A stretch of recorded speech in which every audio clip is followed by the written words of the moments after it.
With that, gentleman from Wisconsin is recognized for 5 minutes. Thank you very much, Mr. Chairman, and thanks for holding today's hearing.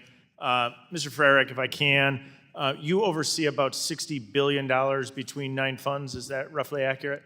Yes. And you're a fiduciary to retirees, aspiring college students, and others. Is that correct? Correct. And you were referencing, as you go through, you're voting on a broad array of proxies in any given year. Do you have a rough idea of how many total votes you'll take in a given year? Roughly somewhere around 22,000. 22,000. And you noted in previous testimony you rely on the advice and counsel of proxy advisors when making those determinations? Yeah. We work with our proxy advisors on our guidelines, and they help us to search data. Do you pay them for that service, or is that a voluntary service by the proxy advisors? We pay them just like we would other consultants or other vendors. And do you, in particular, do you pay ISS and Glass Lewis? No, we work with Siegel Marco, and they have a relationship with ISS. So you don't contract directly with ISS. You contract with Siegel, who then contracts with ISS. Is that accurate? Yes. Are you privy to what their contract with ISS looks like? I have not read it, no. Is that something that would be of concern if you thought there might be a conflict, or do you just not think that there'd be a conflict there? We have quarterly meetings to discuss our analysis, our strategies out there. They follow them, just like I assume people here. No, I understand. I understand. Right, there's a significant fiduciary duty. I mean, it's a lot of work to go through and conduct this many votes. That's why people rely often on proxy advisors, in particular the two behemoths, ISS and Glass Lewis. In a given year, do you know how often you vote in agreement with the recommendations of either ISS or Glass Lewis? Do you track that? The vast majority of shareholder resolutions are near unanimous. Sure. So when you say 96% voted that way, many resolutions are just... Sure. Understood. But do you track how often you vote in agreement with ISS or Glass Lewis? I have not. You have not.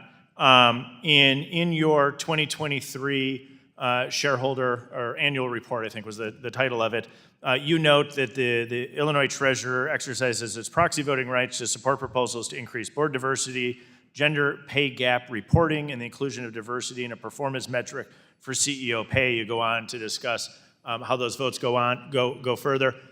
You chose 3 topics. You obviously chose to not include other topics. How did you choose those 3, and how did you choose to exclude others in that analysis? Well, in this report, it's not exhaustive, all the conversations and all of our strategies out there. Those are 3. Those are 3 you chose to highlight amongst others. If some other client had a different strategy, ISS would make a different recommendation than they make to us. Sure, okay.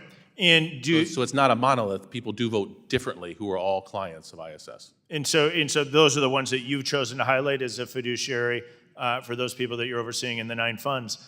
As you review and analyze the recommendations of ISS and Glass Lewis through your third-party vendor, would it cause you concern if ISS or Glass Lewis had conflicts of interest that were not disclosed?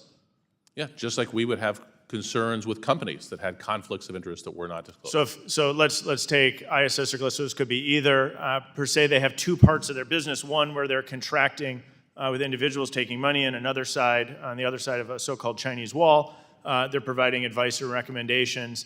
If they chose not to disclose those conflicts of interest, or if a conflict of interest exists, I'll phrase it this way: if a conflict of interest exists, would that be something that you would want to know prior to reviewing that recommendation from ISS or Glass Lewis? If they weren't following our strategies, we would want to know. Not whether or not they're following strategies, whether or not they have a conflict. The question is if they had a conflict of interest, is that something that you would want to know when you're reviewing their recommendation prior to voting?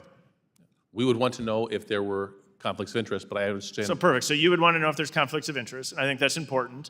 And so as we look, we've had proposals to actually force the disclosure of conflicts of interest, and we get massive pushback on that. And you have your recommendations. You're the fiduciary. You were elected treasurer of the state of Illinois by the voters of Illinois. You've highlighted some, apparently not exclusive, inside your annual report about supporting board diversity, gender pay gap.